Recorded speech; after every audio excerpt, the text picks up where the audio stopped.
ready to play. Welcome to Girls Run These Worlds. I'm Everest Burke. I use she, her pronouns, and I will be your dungeon mistress or keeper this evening. Girls Run This World, we're a women-led channel running all kinds of games with all kinds of women. This evening we will be playing some Brindlewood Bay, specifically a mystery called Lies and Dolls, written by Sharang Biswas, part of the Nephews in Peril anthology for Brindlewood Bay. We've got a couple of plugs up front, and then we'll get right to introducing my wonderful cast.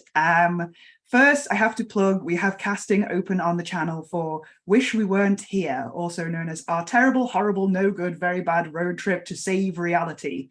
It's a campaign for good, strong hands, a powered by the apocalypse system, working on the premise of the never-ending story where a great darkness, in this case the void, has come to extinguish and engulf a fantasy realm called the Reverie. So if that sounds interesting to you, please, the casting form is now open.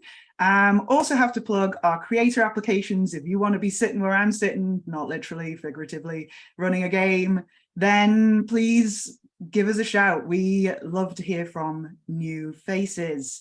So now that that's done, I would like to go around this wonderful cast of folks and get some introductions, both of them and of the characters they'll be playing this evening. We'll go in alphabetical order. We'll start with Ava. Ava, would you please tell us about yourself? Just a little bit briefly. We'll do more at the end for where we can find you and all that stuff. But yourself, and who are you playing? Hello, everyone. My darlings and dears, this is Ava here. I'm going to be playing a former starlet named Maxine Sinclair. Both of us use she, her pronouns, and you may have seen me yesterday on Girls Run These Worlds on Roll for Luck. So, hello.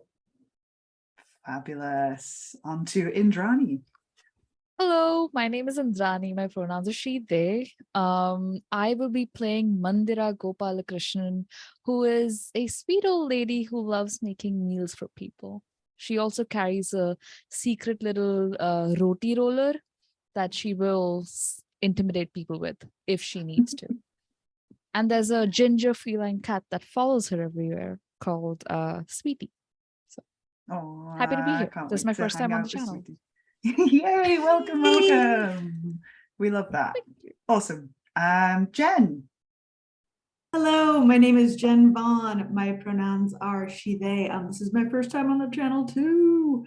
Dance, dance, dance. I will be playing Ella May Love, who is an apiarist and uses her little bees to make little sculptures for candles. And is just very excited to live another day in the sunshine. And her pronouns also she. Thank you. Fabulous. And last but not least, Natalie. Yes. Hello, everybody. My name is Natalie. I use she, they pronouns. This is actually my second time on the channel. The last time I played under Yvris on a former 5e little adventure. It was also a little bit murder mystery. Today, I will be playing Barbara. She was a former morgue worker and is now a retired quilter, taking her skills from sewing bodies to sewing fabric, and she likes making jokes like that.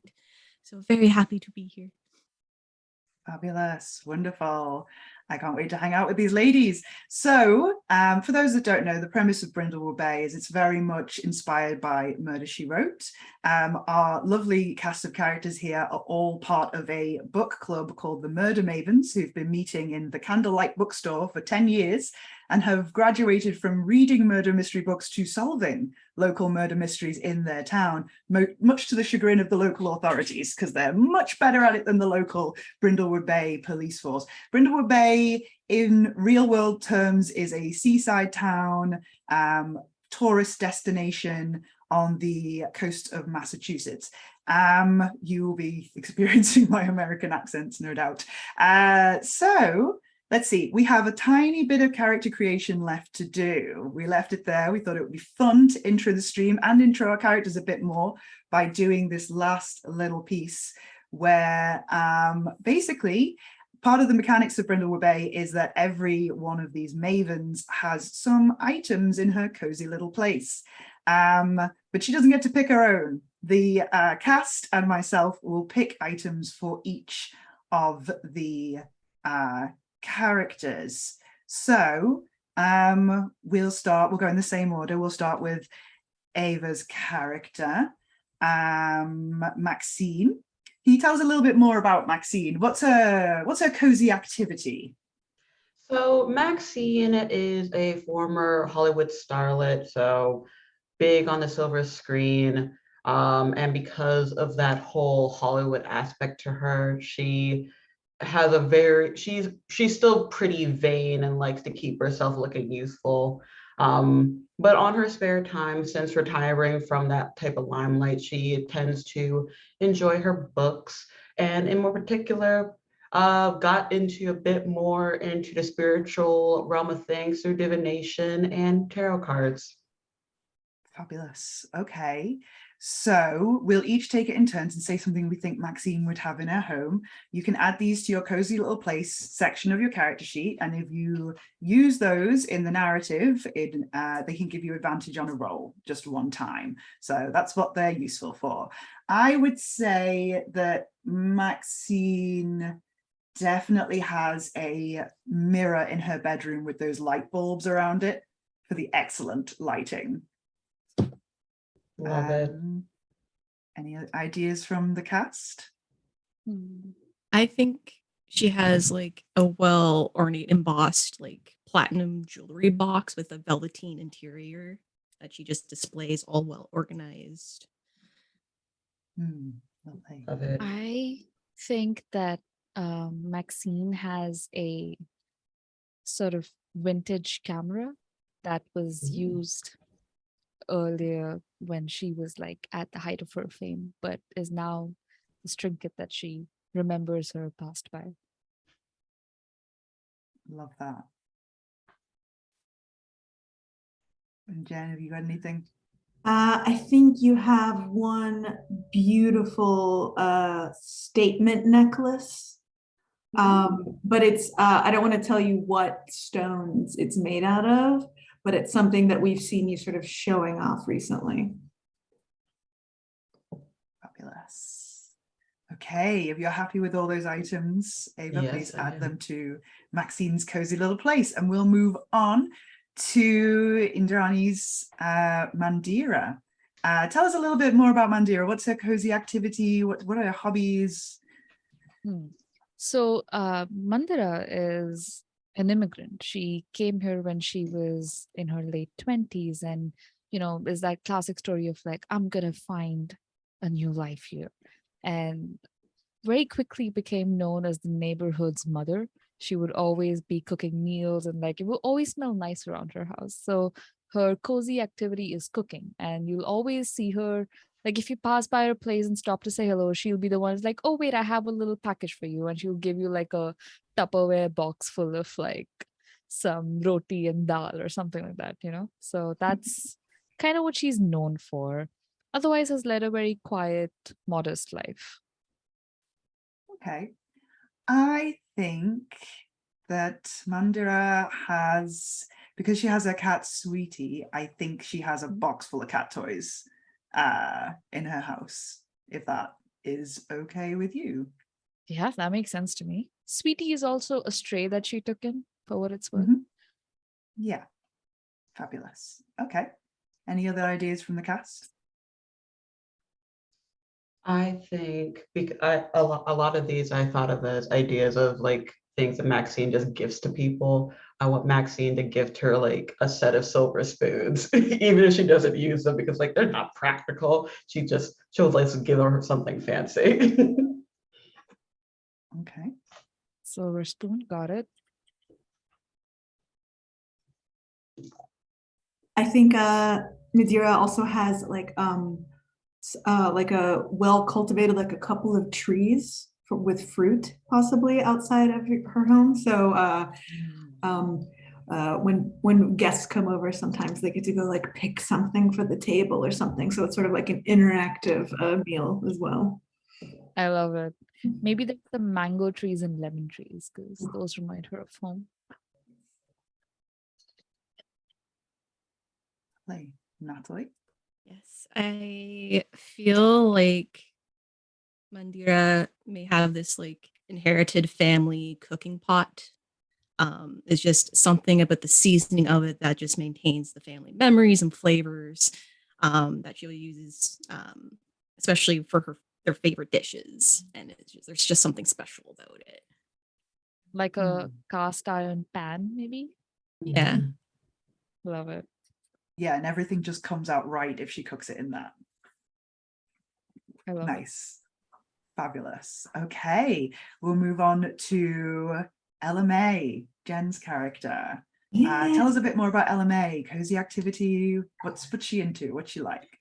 Her cozy activity, since she still has this apiary, she likes to make the honey for the local farmers market that she will table at. And she also learned candle making since her wife passed away about 5 years ago. But she only makes candles in the shape of like genitalia and naked bodies and stuff. So probably slightly like some people are like, ooh, I'm into this, but then they're like, they see like a septuagenarian, they're like, ooh, no, like, yeah. So there's a lot of that, and she's always trying to gift them to her friends. Welcome, and but they burn very well. They're very nice, and she's got just a lot like shoulder pads aplenty in her wardrobe. She's always wearing like these open silk blazers with no buttons and just big shoulder pads. So it's very like a soft power suit, like, but doesn't want to like have to like keep anything trim or suck anything in. So Nice.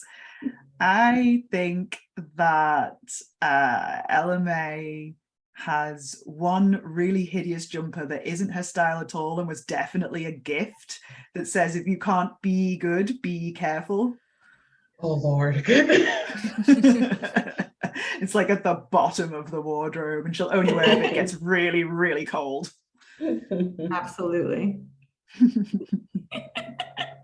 Thank you. I think that she has a set of silicone molds to pour her candles into, except these ones are just the opposite of her sort of phallic or genitalia style candles. They're like floral and just not something you see. It's not really part of a brand, but she has these set of molds that never get touched. There's like a fine coating of dust on them. Yeah. Maybe The they're first also pour has gifts. to be too. Yeah, maybe it's like, maybe you should try something different. She's like, no, Nah. I know what I do. Thank you. I think she has a teacup, but the way that the teacup is like the decorations on it, it kind of makes you think of the wallpaper in like grandparents' homes where it's like the peaches and like the flowers, but deep down, like if you look really closely at the cup, you can see the genitalia in that one too. It's like, how do you buy this stuff? Special order. Yeah.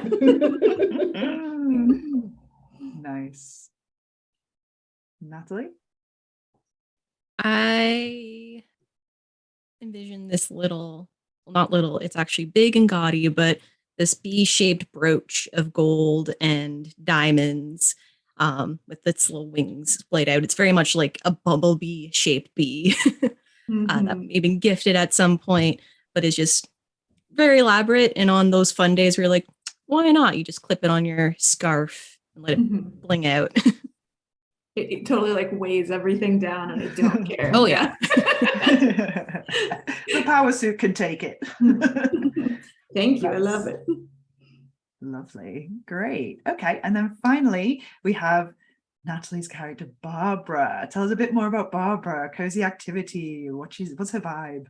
Yeah, so Barbara, her cozy activities quilting. She took it up after retiring from working in a morgue, where she's used to embalming folks and getting them prepared for their final rites or rituals, whatever the families decide to do. does have a bit of where she appears like this, very cozy grandmothery, quilts her own clothing and dresses and quilts blankets for everyone else, but then she makes these little like morbid jokes from her time in the morgue.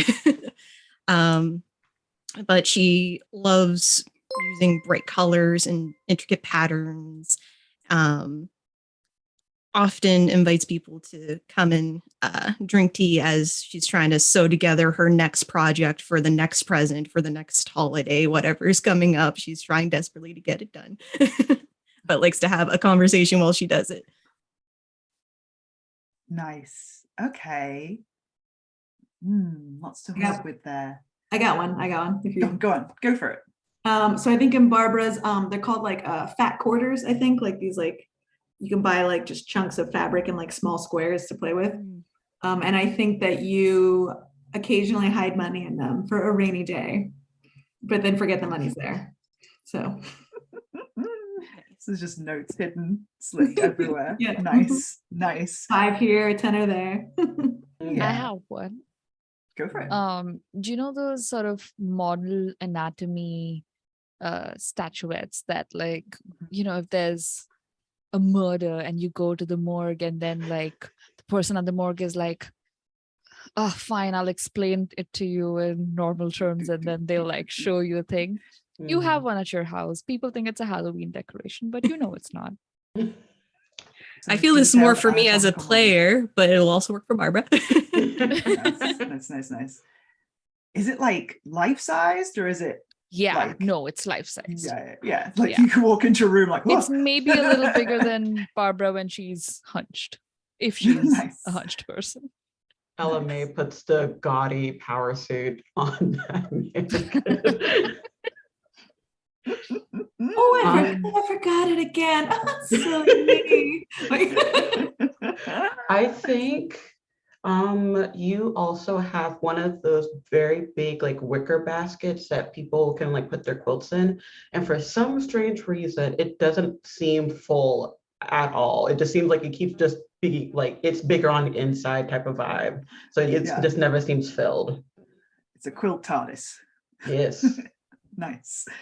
I think she has one really special and incredibly sharp pair of fabric scissors, and if she ever caught anyone cutting paper with those, she would lose her temper in a way that she does not usually.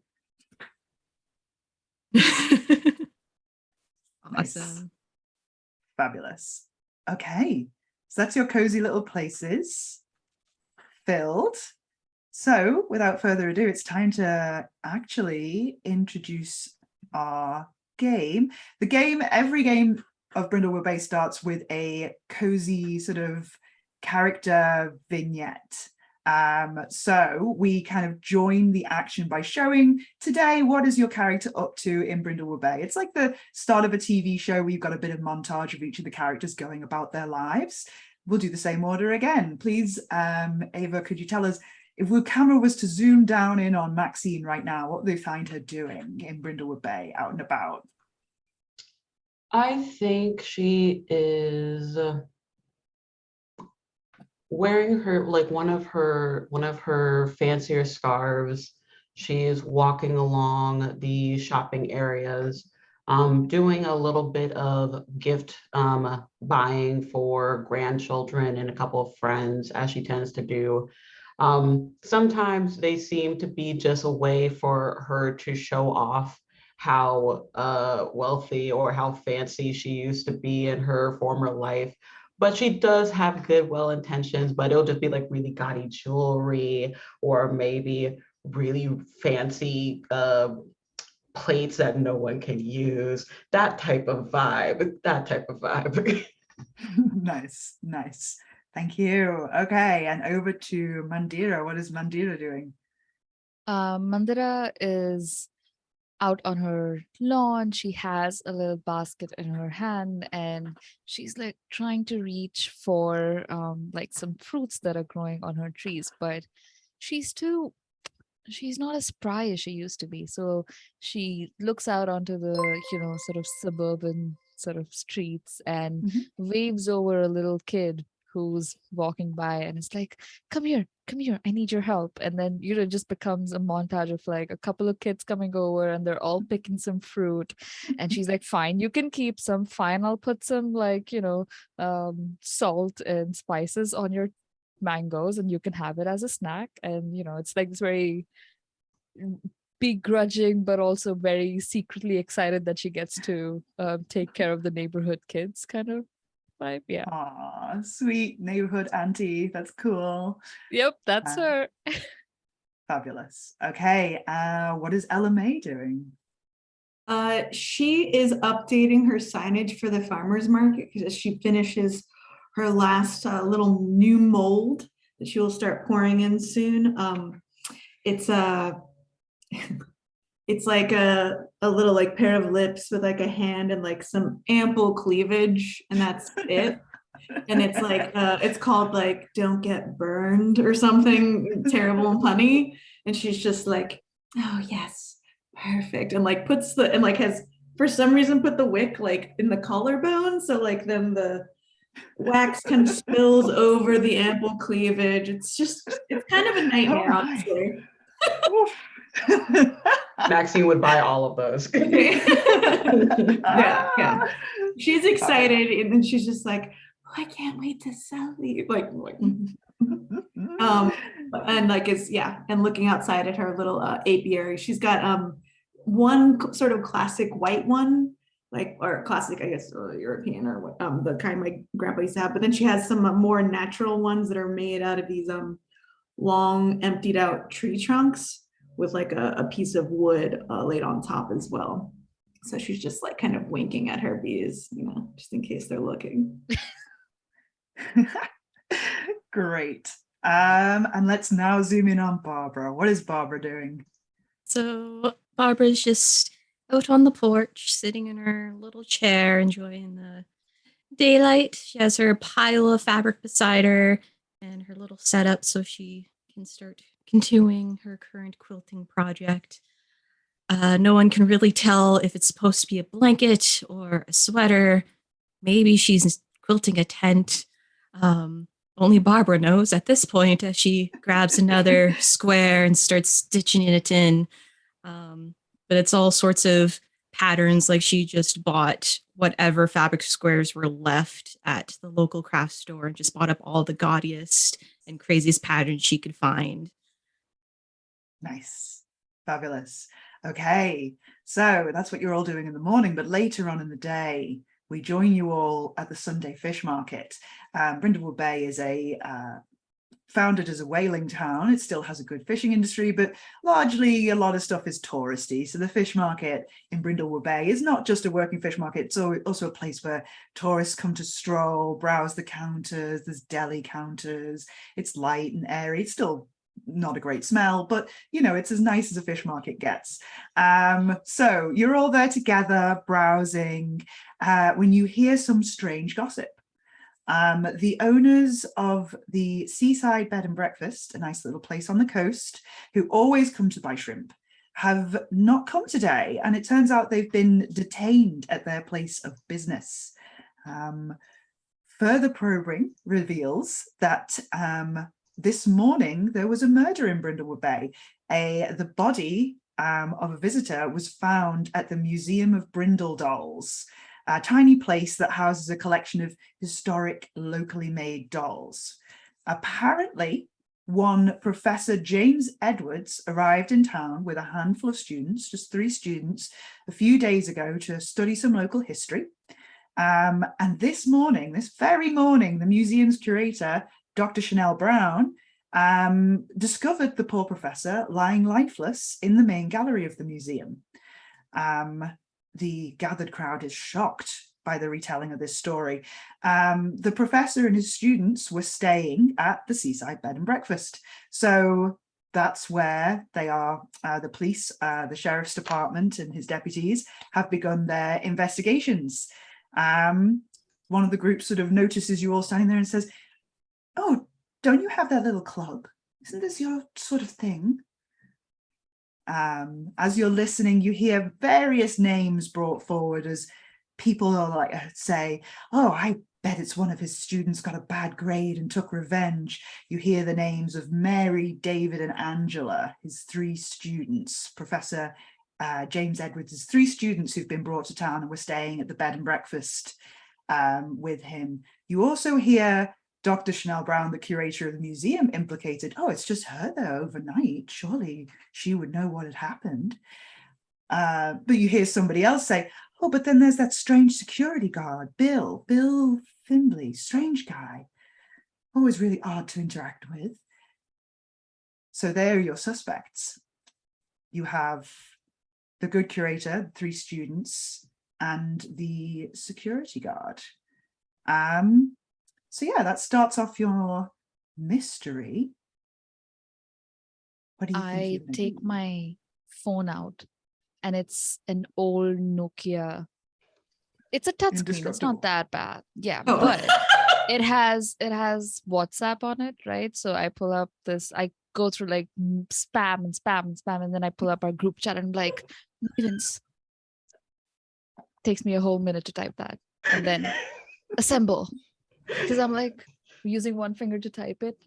And once I send the message out, I'm like, okay, everybody needs to get together because we need to figure this out. So I'm quickly sharing everything.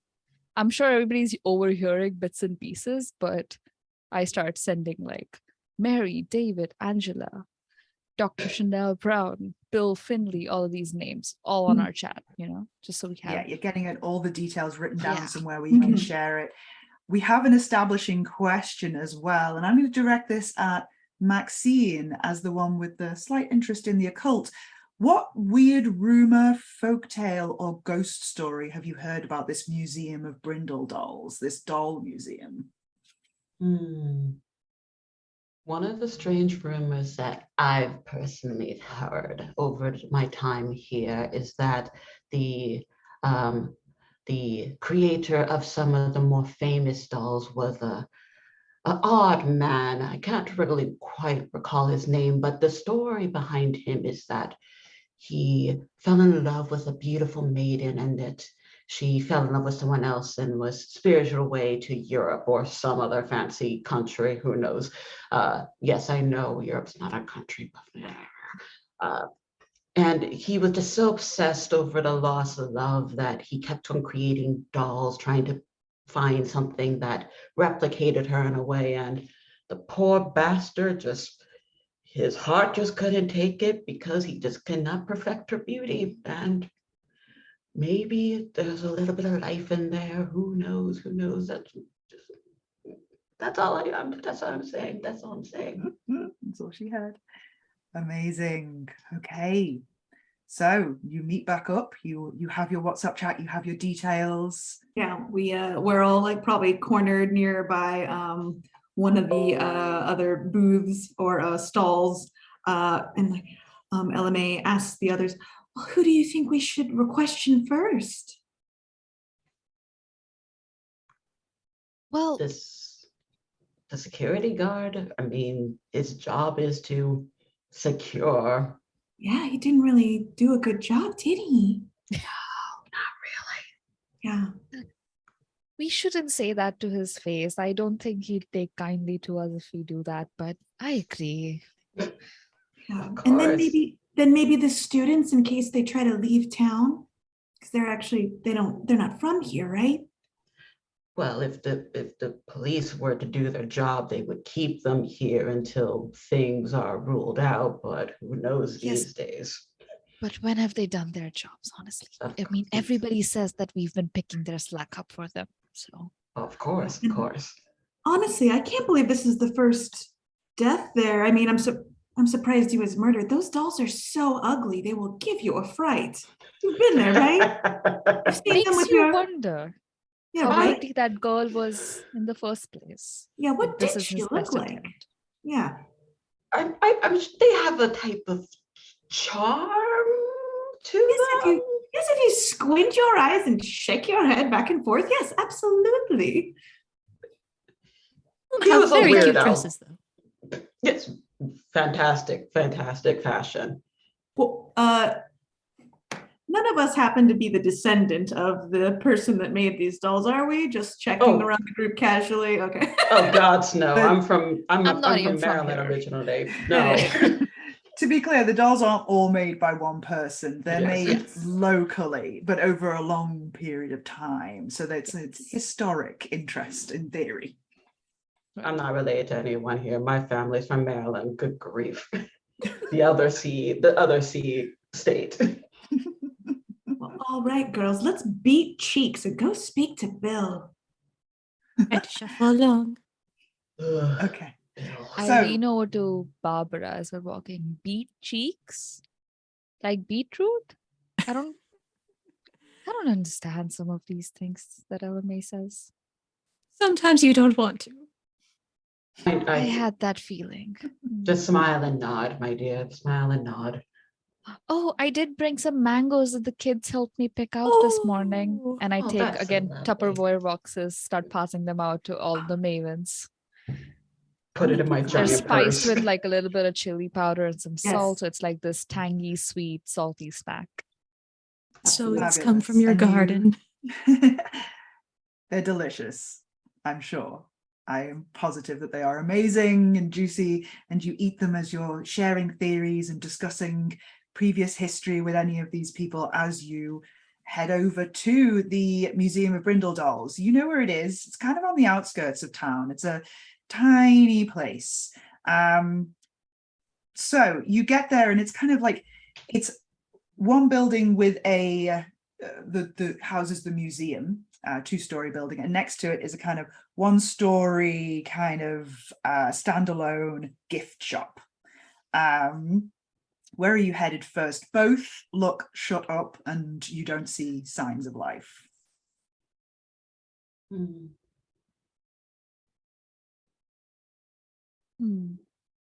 Could I send Sweetie to sort of sniff around ahead, see if there's Sweetie been in any- your bag. Sweetie's been like, yeah, I have my little wicker basket, right? So I just carry her around in it. She's old like me. She's a stray that I don't know how exactly how old she is, but her teeth don't look that good. So I'm assuming she's not. So I lower the Yeah. basket. I'm like, do you wanna just, Sweetie, go look. And she's And like, wow. And heads over. I always have this fantasy that my cat, of all of the cats, is the best cat in the world and knows and understands and communicates more than all the other cats in the world. And there is something occult about my cat. That is my belief. Well, and it is in fact your maven move that you have this cat who can do tricks and follow simple commands. So what are you asking Sweetie to do exactly? I am asking Sweetie to sort of sniff around for any odd smell or any odd. It's not necessarily a simple command, which is why I'll let you, tell me how far I can go with this. But just like, if there's a weird smell somewhere, go locate that. with me, I maybe. think that this is a meddling move. Okay. With advantage because you're using Sweetie, who is from your cozy little place. Just Mhm. wondering what modifier to add here. I suppose you're investigating, although you are claiming the cat has supernatural abilities. So I think if you're I going with feel it's just that. it's using its senses and its logic, then I would say that is reason. Mhm. But if it's sensitivity, if it's occult, if it's the cat has extrasensory perception, then I would go with sensitivity. It's up to you. I'll go with reason. So Okay. that's So that's a roll with advantage. Roll 3d6, take the two highest results, and then add your reason. okay. Okay, that's pretty good. That's 5 and a 4, plus So- 2. So Okay. So that's an 11, if my math is correct. yes. Which for a medley move is an unqualified success. you find a clue. So for those who haven't played Brindlewood Bay, what is really interesting about the mechanic of Brindlewood Bay is I do not know the answer to this mystery. None of us here yet know the answer to this mystery. I have a list of clues that you will find throughout the course of this game, and each clue you find gives you a bit better chance of figuring out who we think the culprit is. So you send Sweetie out, and Sweetie starts sniffing around a particular area, and you find, once you follow Sweetie, just outside the window of the main museum, muddy footprints. So there's this window that's just full of different dolls. You can barely see inside, and it's just one room on the ground floor. You can just get glimpses inside of wooden floorboards and more shelves stacked with dolls.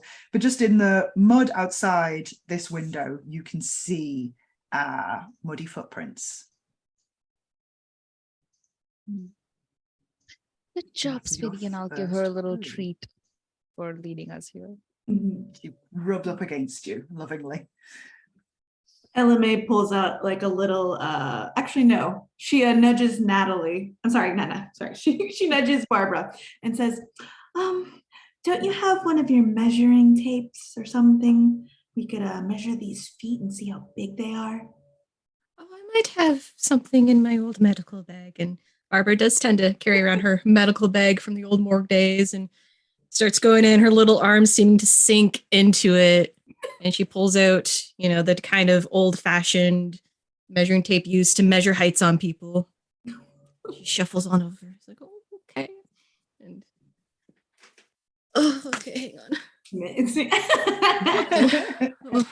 And she looks at her own foot first. Like, okay, I'm not.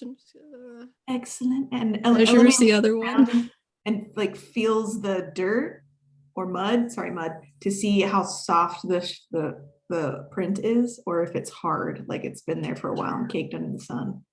Okay, I'm going to say meddling moves for both of you, adding reason. All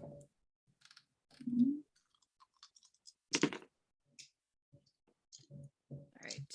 I rolled a 4 and a 3 plus 1. So that's 8. An 8.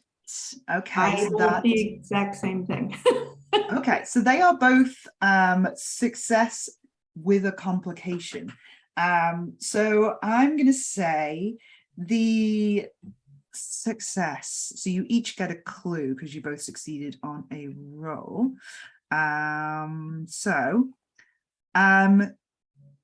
You, LMA, hear the sound of two people laughing conspiratorially, but you're so surprised to hear human voices that you lift up and you bang your head.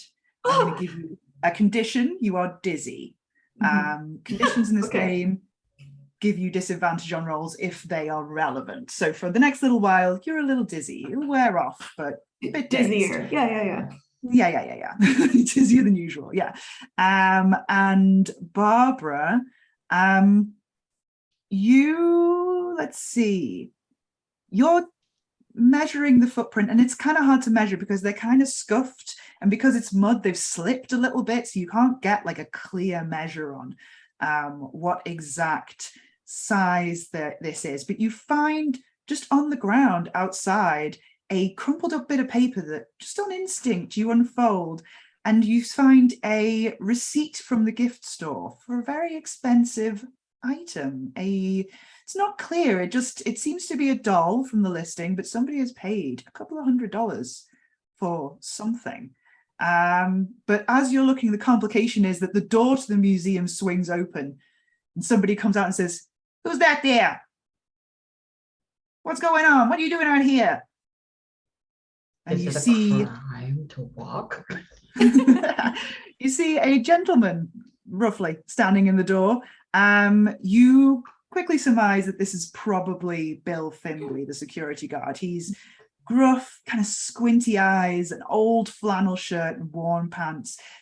You can tell he works for the museum because he's standing in the doorway of the museum that appears to be shut and has a brass museum badge in pride of place on his flannel shirt. He looks at you holding the door frame and just sort of squints at you as if to be like, "What are you doing here?"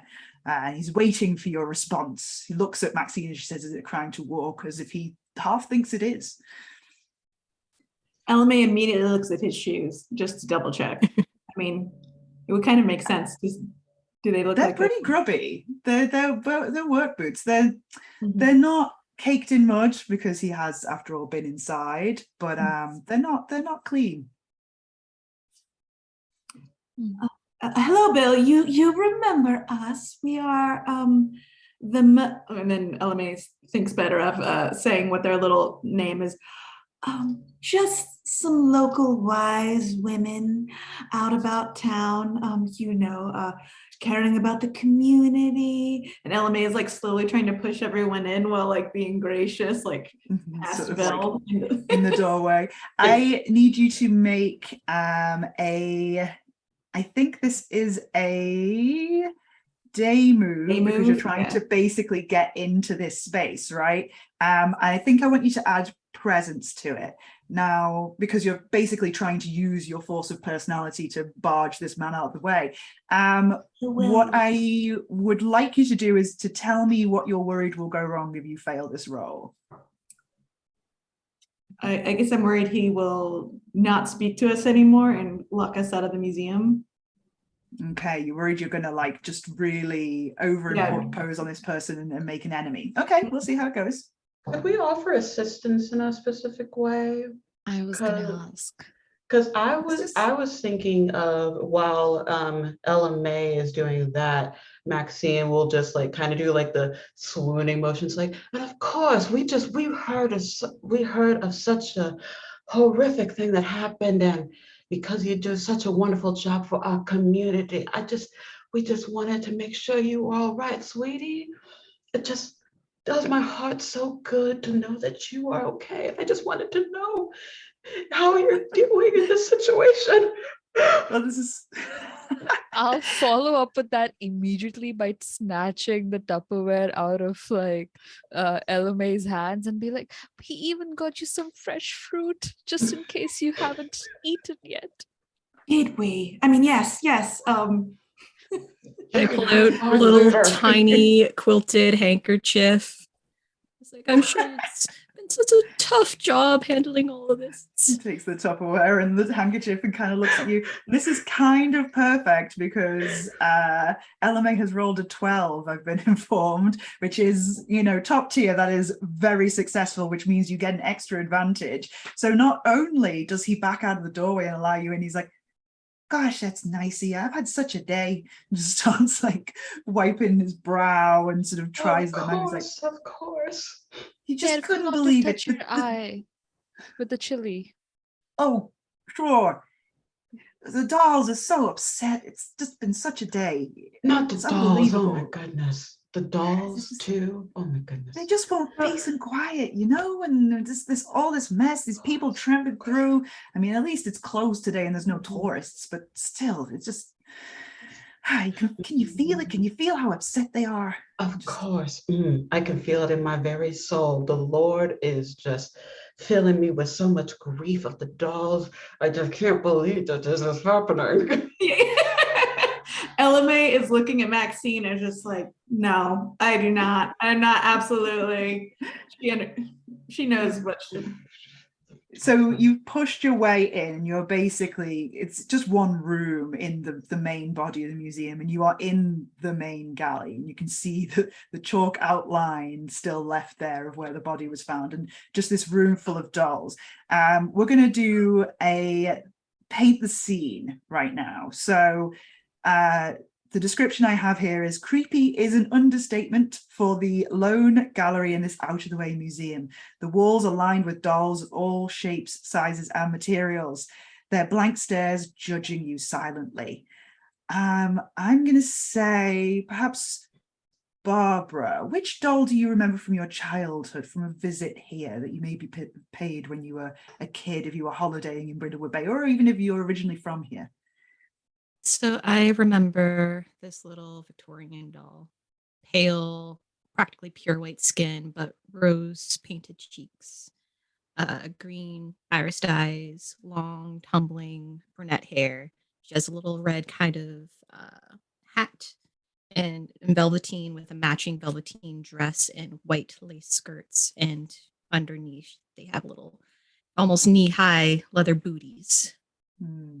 And she always She's- seems to be presented with her hands clasped over each other on her lap. She's there. You see her right now looking around the room, pride of place, still looking incredibly prim and proper. And Bill looks at you all and says, I can see you come to pay your respect. I'll get out of my way and you can have a little time with the dolls. I'll just thank you for coming. I not everybody understands that this place is a living, breathing entity, you know? Of course, Yeah. sugar. Bless your heart. Thank you so much. Just take some time. And if you need something, just feel free to let us know. Or if you need to talk about anything, we are here for you. Oh, Especially good. that Just- last part, if you want to Just talk. don't touch the dolls and we're all good. And he just sort of oh. Of course. walks outside And they sort of and they sits won't down. touch us, right? Those are the house rules.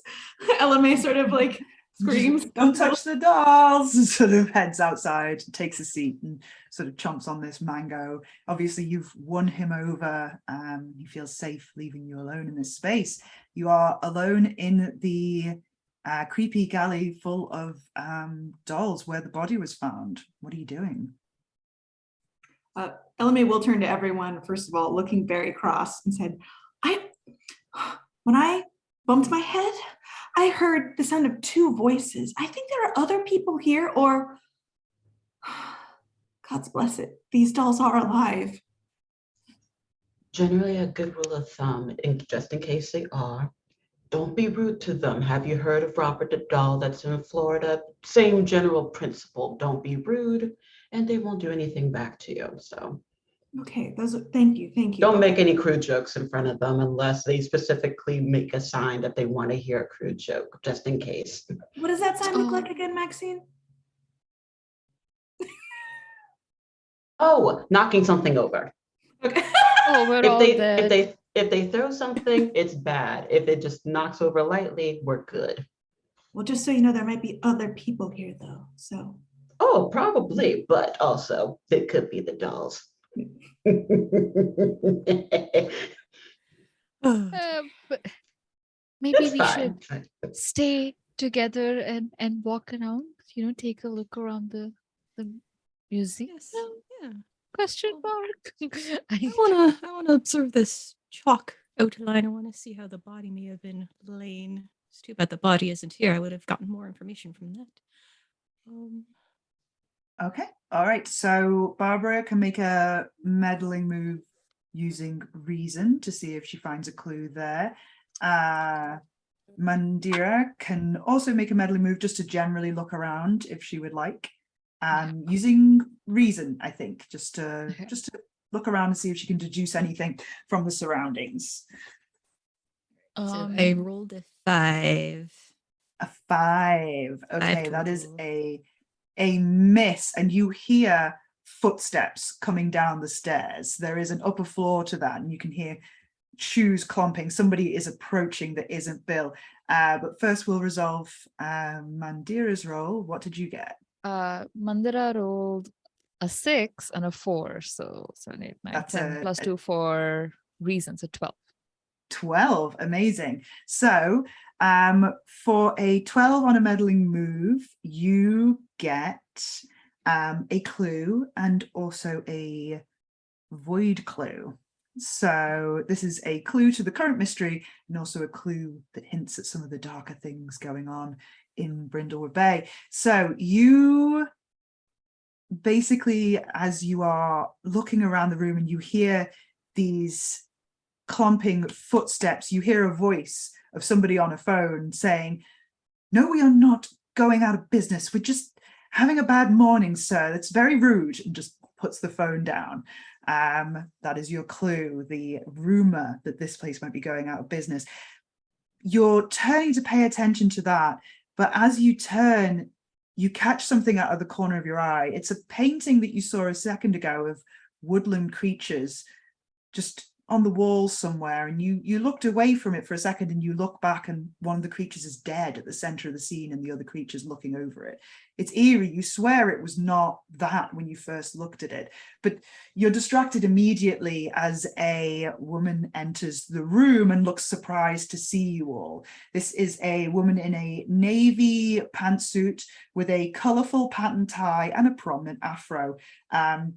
She's got beautifully decorated nails, and she's holding her mobile phone in her hand, and she's very prim and looks at you and says, "I'm sorry, we're closed today. Can I help you?" Oh my darling dear, I am just, I don't want you to blame Bill for this. We were just some concerned citizens, and we heard what happened. Big fans of the museum, by the way, and we just wanted to give our respects. I'm just hearing about what happened. It just fills me with so much grief, and I'm an empath, you know. So I just wanted to make sure that we wanted to make sure everyone's all right. We also have mangoes. Yeah, Oh, Element yes. leans over Hang to on, Kira's mangoes and takes them away from her. Okay. First, I'm going to need Maxine to roll a day move with presence to see how this attempt to charm this individual goes. Tell me what you're worried will go wrong if you fail this roll. This lady will just thinks that she's some type of Basically. wacko. Yeah, okay. She might just love- eject you. We're just one-trick ponies. We cry and we offer mangoes. Everyone. Pretty good strategy. So you're adding Seems to be presence working. to this roll. That is a 12. A 12, amazing. You guys are so charming. Mangoes and crying works. She kind of looks shocked for a second and then puts her phone to her side and says, "Are you those murder mavens that I hear about in the newspaper?" What is your opinion of the murder mavens? I'm How do you feel? obsessed with the murder mavens. Oh, There yes, we it are. is. Yes, it's us. Yes, it is us. I cannot tell you how glad I am you are here, because the police, they have left us with nobody guarding the door. We've just got Bill, who apparently let you all in. So, whatever you can do at the moment to clear the museum's name, I'm just so happy to see you here. Is there anything I can help you with your investigation? What the hell happened? Yes, let's start at the basics. Okay. Meddling move for Maxine, because you asked what the hell happened first.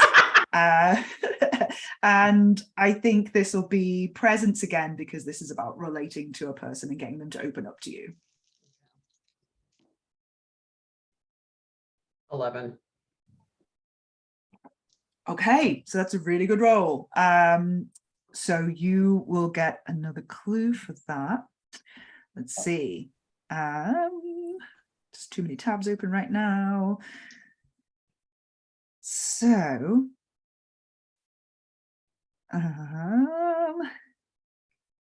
she turns to you and she says, "I just don't know. I went out for the evening.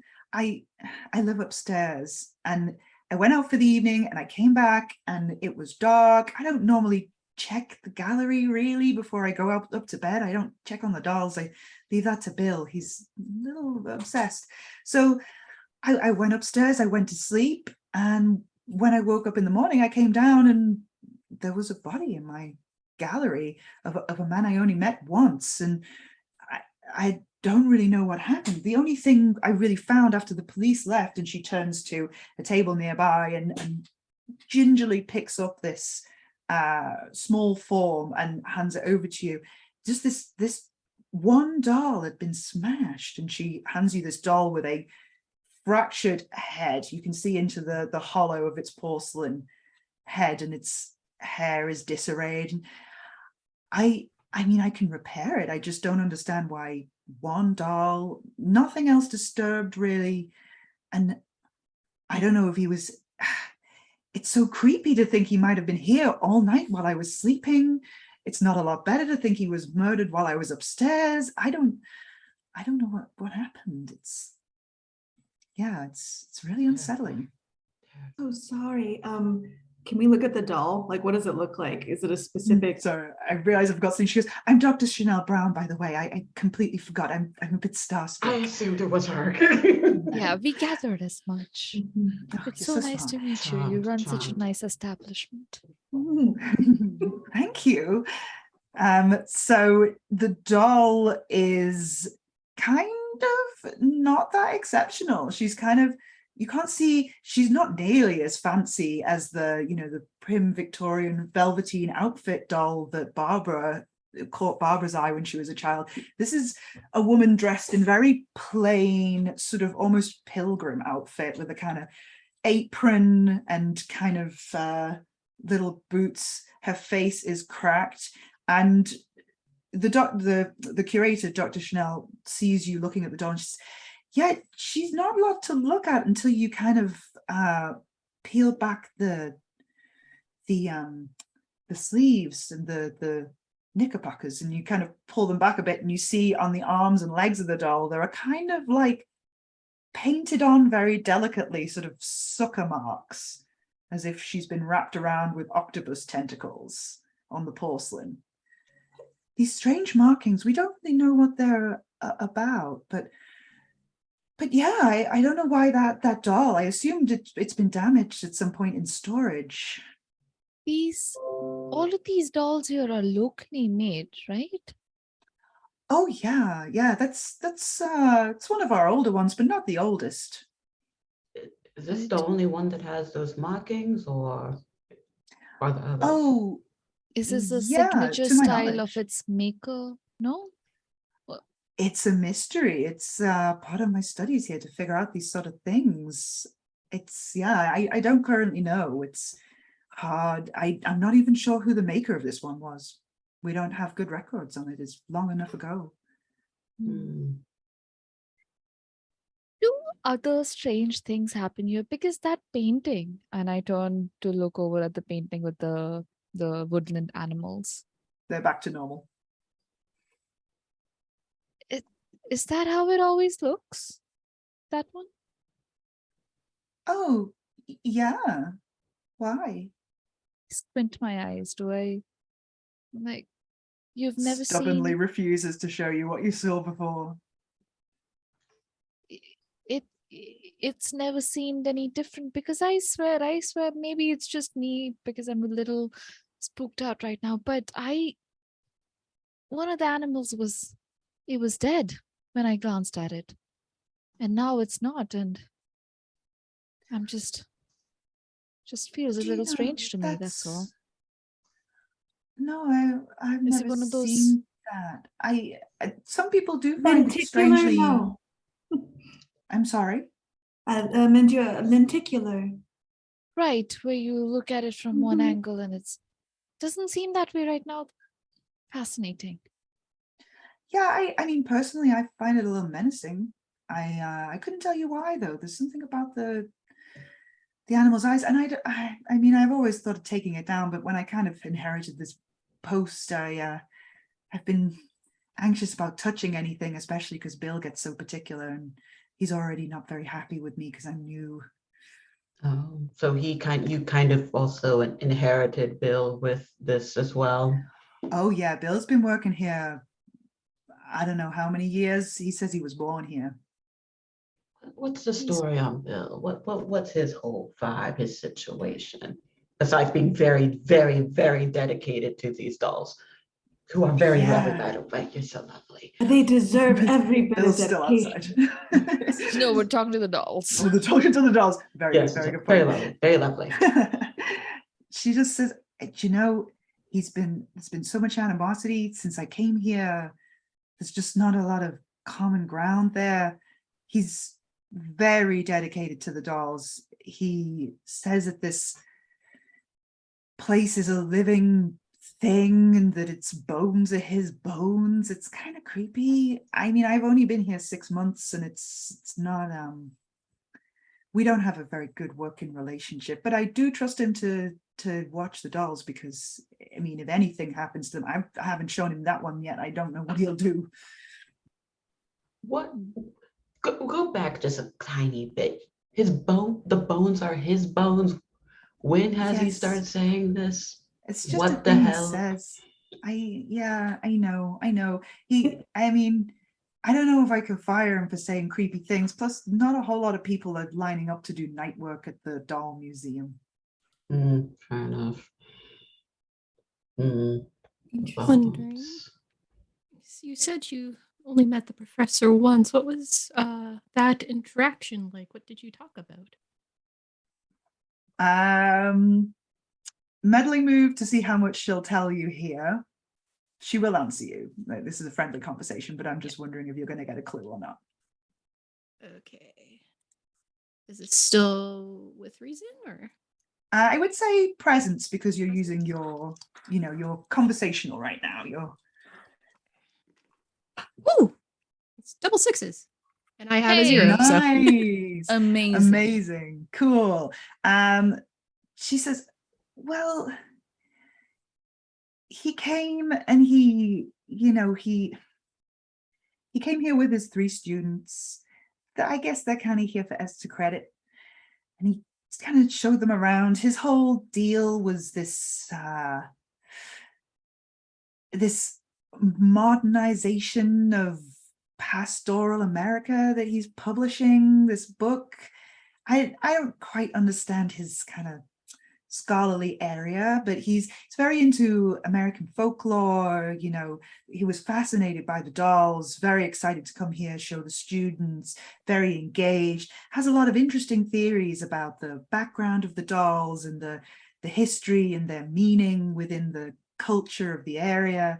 It's he was an interesting guy, but honestly, I didn't agree with everything he said. And I mean, not, we didn't fall out about it. Just,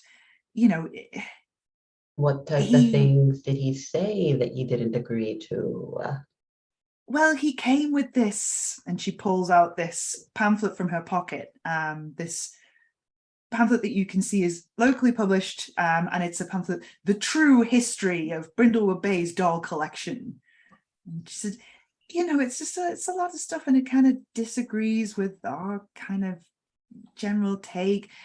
I mean, that's fine. That's part of the joy of scholarship, is that we will not always agree and that there'll be different interpretations, especially with a fascinating collection like this. But yeah, it was interesting to meet him. I would have loved to have more conversations, but it just, unfortunately, it wasn't to be. And the next time I met him, but yeah, I think I'll have that tattooed on my eyeballs for the rest of my life. Apologize. Did any of his students seem to disagree with what he was saying while they were here? How did they seem to behave around him? And may I borrow that pamphlet, please? Oh, sure, take it. She hands it to you. Yeah, his students, they were a mixed bunch, a couple of girls, both seemed engaged, interested, eager to impress. One guy, he seemed like a rich kid who was just there to get the credit. Yeah, I don't know, maybe I'm judging him. I don't know. But yeah, they seemed, they're 3 students he's brought because they're the brightest in his class in theory. So they were engaged for the most part. I mean, the guy was a little more,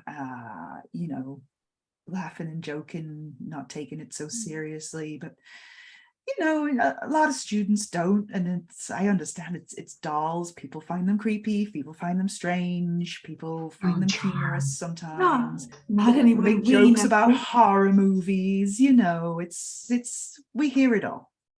I look at the painting and I say, no, they're lovely. They're very nice.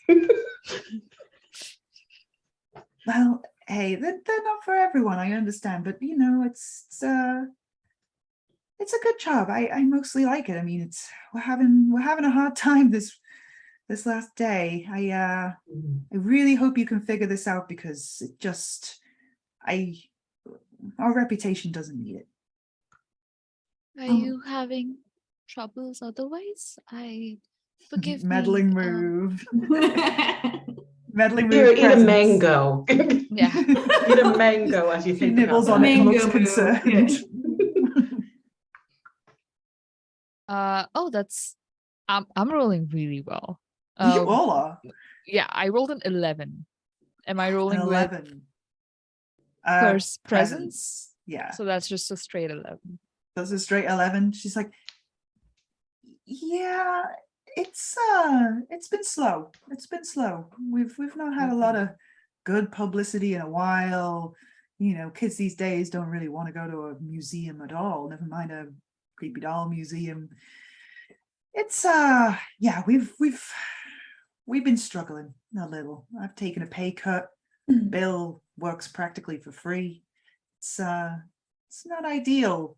We'll make it work. I'm sure I'll turn it around. I'm working real hard on it, but this sort of thing is just exactly what we didn't need, you know?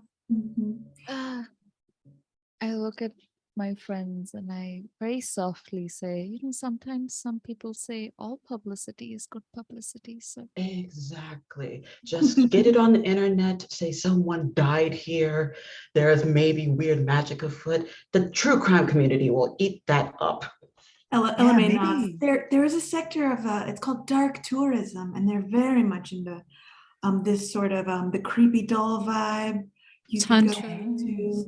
But I had a question, Dr. Brown, and I think we would need your help. We'll obviously go around and speak to the students, possibly. We will go do our murder mavens thing. She gives her like a TV wink. But would it be possible for us to be here tonight instead of Bill? He probably could use the night off after all the events anyway, but just to see if lightning strikes twice. Well, I didn't quite mean like that, but Oh, for sure. Yeah, I can talk to Bill. He occasionally takes a night off. We can maybe convince him. But yeah, I will probably feel better if you were downstairs, honestly. And it doesn't look like the police are going to give us any help. So yeah, I'm more than happy. LMA is like looking hurried, like furtively at everyone else, realizing she didn't ask them first. But she was like, haunted sleepover. I mean, but yeah, you're totally right. We could totally lean into the dark tourism angle, come see the haunted dolls. I mean, it's not very respectful to the collection, but in the end, if it funds the research, I mean, maybe it's just. I can have someone get in contact with you. I have some people who could maybe help with that. Yeah. You could, well, I feel so much better after talking. System, a dark tourism during a fall and winter, and then the classic representation. Just get some Lazy Susan style presentation wheels or something for the dolls. And I'm so glad to speak. I feel so much better. I'm gonna have to talk to you when all this is done and get some creative ideas. I'm feeling so much more inspired even now. Fabulous. Well, if there's anything else I can help you with your investigation, let me know. Otherwise, I guess I'll see you tonight. I've got some things to do, so it's been an honor to meet you. Honestly, huge fan. I'll see you guys later. You enjoy too, the my dear. mangoes. No, Wash the will. Tupperware and send it back to my address, okay? You ask around, they'll tell you where I live. Amazing. So you bid goodbye to Dr. Chanel, Friendly, and with that, this group, are going to head into our midpoint break. So audience, if you're with us, thank you for watching so far. We're going to take 10 minutes or so to just rest up, get some more tea, stretch our aching bones, and yeah, come back and carry on playing. Thanks. Bye. We'll be back soon.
Burke. We are running some Brindlewood Bay. If you weren't with us in the first half, where were you? If you were, thanks for sticking around. We are currently hunting down the murderer of one Professor James Edwards, who was found murdered in a creepy doll museum. We've just been investigating at said doll museum, had quite a fruitful conversation, seemingly, with the curator, gathered a few clues. And yeah, now our murder mavens need to decide where they want to go next. What you all doing? Oh, maybe the bread and breakfast where the students might be. Mhm. Yes, and we can also see if we can sneak into the room of the dearly departed to see if maybe there are some hints there as well. May his Okay. soul rest in peace. I will, mumble a prayer to my gods and start sort of hobbling over to the Yeah, cool. Yeah. So yeah, you all hobble along. There's a shuttle bus from this part of town taking mostly tourists, but it'll take you down to the seafront where the seaside bed and breakfast is located. It's a little cottage with a wonderful view and lovely shrimp croissants. You have heard the rumors that Professor Edwards rented out all the rooms for his students. It's not a big place, so it's him and 3 students staying there. As you arrive, you see the familiar sight, standing outside, chatting to one of the students, the sheriff of the town, Wayman Dalrymple. You've had a few run-ins with him in the past, and as he is chatting away to a young gentleman in a very smart blazer and khaki pants, he looks over the guy's shoulder and sees you coming down the road, and there's just a look of, here we go, on his face. He continues his conversation, and as you walk up, you hear this young man saying, really, I don't know what I'm still doing here. I don't understand why we have to stick around. You can't possibly think that we did this. And the sheriff's like, sir, it's only for the rest of the day, just so we can clear things. We've got an ongoing investigation. We would really appreciate your cooperation. The young man says, well, wait until my father hears about this, and walks into the bed and breakfast. And Wayman I Dalrymple turn turns to you around and says, and I'm like, it's him. It's him. Oh, I honestly don't think so. Those born with the silver spoon type of people, weak. Elamy looks around. Entitled. Wasn't that one of your favorite traits in a partner? And she's like looking around. No, I'm thinking of my other friends. I worked for my wealth, okay? I know we all did, but yes. Back I think in it might be my a little. day. I think the boy might be a little too clean based on the mud. He may not want to get his shoes dirty. Maybe I just want him to be guilty because of how. Sheriff, sir, how are you doing? Christy, hello, yeah, my you dear. walk up into a vanishing cloud of the young man's cologne, and the sheriff just looks at you all and says, ladies, Gentlemen. How's your wife? she's well. She thanks you for the mangoes. She always appreciates them. She's enjoying that. What about the candle? She hasn't mentioned that. A lot to compete with, I'm sure. The candles. Do you know if we're still going to be doing brunch in 2 days? I haven't been able to check with her recently. I'm sorry, ladies, this is delightful, but I am very busy and I dread to think what you are doing here. Oh, we Your just heard that job. 4 rooms freed up. So we were like, we'll support a local business, maybe Have have some a croissants.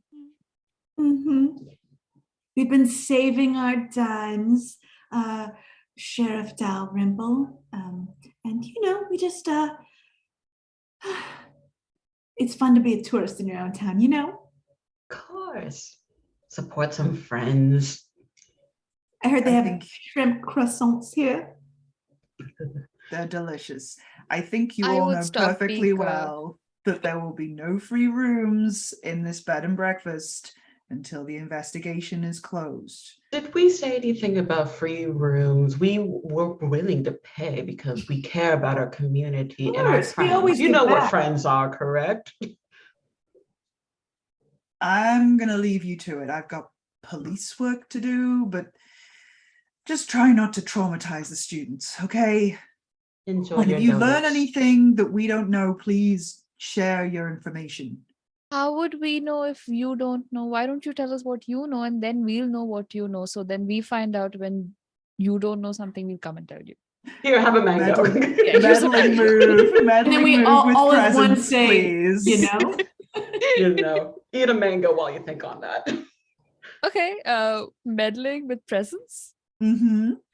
Okay, that's a 10. A 10, that's a success. He sort of looks at you and says, I can't believe I'm doing this, but look, the thing that we learned, the guy was a bit of a drinker. We found this, and he pulls out an evidence bag, and in it is a tube of sunscreen. He puts on some gloves, removes the tube of sunscreen, unscrews the cap, and pours out into his palm. And what comes out is a pure orange liquid, and you smell that it is strong alcohol. This was hidden in his belongings. You've got to be a pretty professional alcoholic to be pulling tricks like this. That's a sunscreen bottle. You could really use something. I mean, that is quite sad. That's quite sad. Do you know how he passed? Was a weapon found? It appeared to be blunt force trauma to the head. In the shape of a doll forehead? Any shards found on him? The lab results aren't back on that yet. We've got the forensics coming in to take a look at the shape of the wound. We should have the report in a couple of days. Couple of days. Do you really think that would be wise, especially with Mr. Fancy Pants there wanting to leave so soon? I feel like you have the ability with your charismatic wit to get that rush, don't you think? And Barbara could help. Barbara has so much experience Oh. in this space. Why don't you, take Trust Can the some local recognize- goth. We are subject to budgetary constraints. There's a lot else going on, as you're It's aware. pro bono. It's pro bono. Let's- Exactly. Of course. We're happy to I'll- help. Even just a I'll- picture of the wound, I'll be able to tell you. Make a meddling move with presence to see if he's willing to. Here's to the do this mango. for you. Eat a mango while you think about it. How many mangoes are in this Barbara, bag? I make thought that meddling move That with presence, Tupperware. please. I'm All just saying, right. we all have our own Tupperwares. So that is, I have a 0 in presence, so that is just a straight 7. 7. He sort of, let's see, so that's a success with a complication. So he says, I don't have the photos with me. If you want to see them, then you're going to have to come down to the station with me. Do any of you want to come with me right now? Not all of you. Oh. We don't need that kind of chaos. Barbara, maybe you should go. You're the best person, obviously. Well, if you dearies think you can handle everything here, then I can Yeah, see well, what I can look at. We could on the split body. nothing. We'll split the croissants. LMA tries to catch herself. We'll meet you back here and we'll save some croissants for you. Keep us posted. The course. group chat. The WhatsApp group chat, yeah. Okay. It has He a voice note sighs and- functionality also, just so you know. I learned about it this morning. He sighs and leads Barbara away to his car. He's going to take her over to the police station. She's Oh, been and before. turn your location services on so we can keep track of you just in case. Remember the Who Snapchat knows? feature, dear. Okay. I understand all those words. Oh, Oh, Barbara. Okay. We'll catch up with Barbara in a little while. We'll do a little bit at the seaside in bed and breakfast first. What are the 3 remaining mavens doing? The door is open to the bed and breakfast after the young man went in. The sheriff forgot to close it. And you can just head straight in. As you head in, Mandira, what evidence do you see here to suggest that the students might have had like a small party last night? Oh, students. I have not partied in a while, but I can tell when a toilet paper roll has been thrown around. Like I can see a little. Yeah, that didn't get Such there a by accident. waste. Yeah. Yeah. There's So it's- there's a crumpled up one of those red like Solo cups. Oh yeah. Solo cup. cups. Yeah, that's like just, they always litter. I think they were getting up to no good last night. Okay. Cool. So you walk in and you see this kind of mess. Sorry, we are having to update our captions really quickly. We can all check those links and make sure that we've got those connected because those are super important. Cool. 1 second. Sorry. I will say that while we're doing this, LMA turns to the other three also and says, should we look in James's room first and then split the students amongst us? Whatever we decide to do, I can pull distractions. I have like a good dress on today. I can show some ankle and some shoulder. It'll be great. We can do As this. you're all saying ankles. this, a young woman walks into the room. She is dark-skinned. She has casual clothes on, jeans and a hoodie. She has her hair in neat braids, and she walks in carrying a garbage bag, and she's just sort of gathering things up. And she looks at you as she walks in and says, like, "Oh, I'm sorry. What? I don't think there's any rooms. If you're here to book in, Offering I condolences. don't work here, by the way. I'm staying here, but it's all booked Oh, out." are you Mary I'm or Mary. Angela? Oh, Mary, it's so nice to meet you. We were looking for you, actually. Were you? Yes. What You can for? consider us private investigators of sorts on behalf of the museum, just to check in on some things. And we just wanted to, first off, offer our condolences for the loss of your professor, but also speak with you in regards to what happened to see if maybe we can better help in closing this case. Oh, yeah. Will the police be all right with me Oh, talking to yeah, you as they're well? fine. His wife is my Oh. best friend. It's fine. Don't worry about We're consultants, so Oh, all right. Yeah, I mean, thanks for the condolences. I didn't really know him that well. It was just sort of, he was my professor. I was here on a study trip, and it's all gone a bit wrong, hasn't it? So, but yeah, whatever I can do to help. What do you need to know? Maybe you can start with last night. It seems like some fun activities went down here. Oh, yeah, just like end of the trip. It's just like, I don't know, away from home, having a couple of drinks. But I'm tidying up now. Don't tell the owners if you know them. I'm just, I'm gonna get it all nice before they see it. Yeah, I mean, yeah, so it's all a bit blurry last night, really. The professor wasn't with us. That'd be weird. But yeah, so we were just in here, and then we went to bed, and then we woke up. I assumed he was just in his room, and then we heard that he'd been found. Yeah, like he was. So what yeah. time do you think you went to bed? And did everyone go to bed at the same time, or? I think at this point we need a meddling move. Can LMA make a meddling move with presence? Let's Yes. go, LMA. It's the one thing I've got.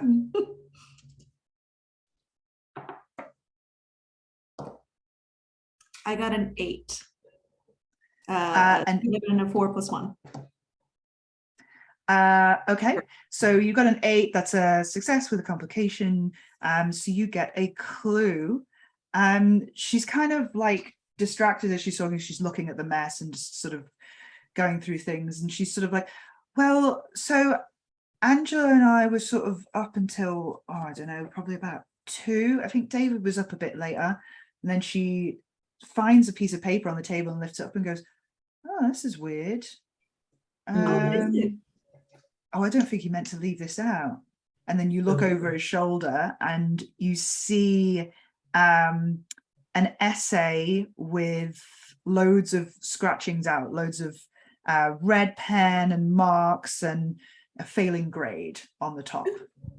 So it's a paper that James was grading, or you don't know, but she just sort of is immediately like, oh, that's a bit I think that's private. I should probably put that away. No, it's honestly fine.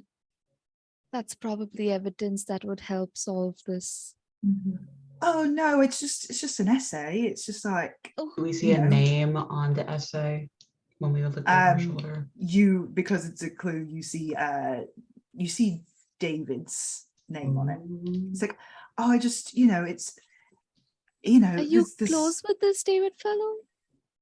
No, well, we've gotten to know each other a bit on the trip. I noticed that he's not helping with the cleaning. Bless your heart for doing so. Not a lot of people would be doing this type of thing, but well, I just, I'm just being polite in it. And then you hear boom, boom, boom, boom, boom, the sound of feet coming downstairs, and the familiar voice of David going, Mary, I think we should just ignore the police and just go out into town. I'm bored here. Are you bored? And he just comes around the corner and sees you and goes, oh, I'm sorry. I didn't realize there was anyone here. David Anthony III, who do I have the pleasure of addressing? And They he's did it 3 times and thought it the was third. Yeah. Couldn't come up with anything. sorry. Hello. We're just here to offer our condolences. How are you doing? Putting his hand out to shake yours, and he sort of puts it away, confused, and he says, condolences. In my culture, you touch the old people's feet and ask for blessings, but you don't have to do that. My name is Maxine Sinclair Charm. Please, kiss the ring, kiss the ring. I'm just kidding. You don't have to kiss the ring. Just take it. Be respectful, dear. He looks at Mary and goes, what is going on here? Who are these women? No offense. We've had a stressful morning here, if you haven't heard. Oh, we have heard. You seem stressed, and I mean, boredom is a response to stress for some people, for sure. And also ignoring the police is a good indicator of stress as well. How torn up are you about your professor? If at all. It's a very unfortunate event. He was my professor. I didn't know him that well. I'm sorry, are you journalists? What? Oh, no. No, God's no. I couldn't type if my life depended on it. I have to use one finger. Could you imagine? My goodness, no. I despise paparazzi. Everyone's you both also claim to not know him very well. Surely you must have, how many other people were in this class? Surely you had to be good at what you do and have a camaraderie with the professor, right? Well, we're the top students in the class, and he kind of looks shifty as he says it. And he says, we're the top students. We came here to get our extra credit because we're very committed, and we have a professional relationship, or had a professional relationship with the professor, and there's nothing. I didn't know they had extra credit in college. It's so interesting. And also the rest of the class might be really bad at what they did, no? Because if you're the best and your grades were less than, well, my goodness. Look, I don't know you people. I'm gonna head out. Mary, you can join me if you want. And Mary just sort of looks kind of guilty and sort of goes, I'm sorry. And they just head. You're not waiting for the out other the door, but we're students? gonna go and see Barbara. Okay, Barbara, what's going on at the police station? You come in with the sheriff, and he shows you some pictures. He takes you into a sort of private evidence room and kind of shows you a few things. He's like, I still can't believe I'm doing this. My boss are gonna laugh at me. Anyway, I was a professional in the morgue, dear. It's fine. I have know, I years know. of experience that could be very valuable here.